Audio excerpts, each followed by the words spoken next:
2025 IPL മെഗാലേലത്തിൽ 639.15 കോടി രൂപയാണ് 10 ഫ്രാഞ്ചൈസികൾ ചേർന്ന് ചിലവാക്കിയത്. എന്നാൽ ചില താരങ്ങളെ ഫ്രാഞ്ചൈസികൾക്ക് ചുളുവിലയ്ക്ക് ലഭിക്കുകയുണ്ടായി. ഇത്തരത്തിൽ ചെറിയ വിലയ്ക്ക് ഫ്രാഞ്ചൈസികൾ സ്വന്തമാക്കിയ വമ്പൻ താരങ്ങൾ ആരൊക്കെയാണെന്ന് നോക്കാം. 1. Glenn Maxwell. 2024 ഇന്ത്യൻ പ്രീമിയർ ലീഗിൽ മികച്ച പ്രകടനം കാഴ്ചവെക്കാൻ മാക്സ്വെല്ലിന് സാധിച്ചിരുന്നില്ല. അതുകൊണ്ട് തന്നെ ഒരുപാട് ഫ്രാഞ്ചൈസികൾ താരത്തിനായി രംഗത്തു വന്നില്ല.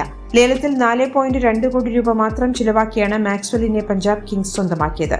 ഈ സീസണിൽ തന്റെ ഫോം വീണ്ടെടുക്കാൻ സാധിച്ചാൽ മാക്സ്വെൽ അപകടകാരിയായി മാറും. 2. രജിൻ രവീന്ദ്ര. സമീപകാലത്ത് ക്രിക്കറ്റിന്റെ എല്ലാ ഫോർമാറ്റുകളിലും തട്ടുപൊളിപ്പൻ പ്രകടനം കാഴ്ചവെച്ച രജിൻ രവീന്ദ്രയെ കേവലം 4 കോടി രൂപയ്ക്ക് ചെന്നൈ സൂപ്പർ കിങ്സിന് ലേലത്തിൽ ലഭിച്ചു. എന്നാൽ 5 കോടിയിലധികം അർഹിക്കുന്ന ഒരു താരം തന്നെയായിരുന്നു രജിൻ രവീന്ദ്ര. 3. വാഷിംഗ്ടൺ സുന്ദർ. നിലവിൽ ഇന്ത്യൻ ക്രിക്കറ്റിൽ ഉയർന്നുവരുന്ന ഒരു യുവതാരം തന്നെയാണ് സുന്ദർ. പക്ഷേ ലേലത്തിൽ സുന്ദറിനായി ഒരുപാട് ടീമുകൾ രംഗത്തെത്തിയില്ല. കേവലം 3.2 കോടി രൂപയ്ക്ക് സുന്ദറിനെ ഗുജറാത്ത് ടൈറ്റൻസ് ടീം സ്വന്തമാക്കുകയുണ്ടായി. 4. അശുതോഷ് ശർമ്മ. കഴിഞ്ഞ സീസണിൽ പഞ്ചാബിനായി തട്ടുപൊളിപ്പൻ ബാറ്റിംഗ് പ്രകടനങ്ങൾ മധ്യനിരയിൽ കാഴ്ചവെച്ച താരമാണ് അശുതോഷ് ശർമ്മ.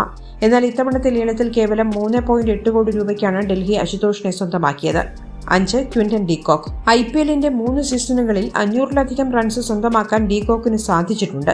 പക്ഷേ ഈ ലേലത്തിൽ കേവലം 3.6 കോടി രൂപയ്ക്കാണ് ഡീകോക്ക് കൊൽക്കത്ത ടീമിലേക്ക് ചേക്കേറിയിരിക്കുന്നത്.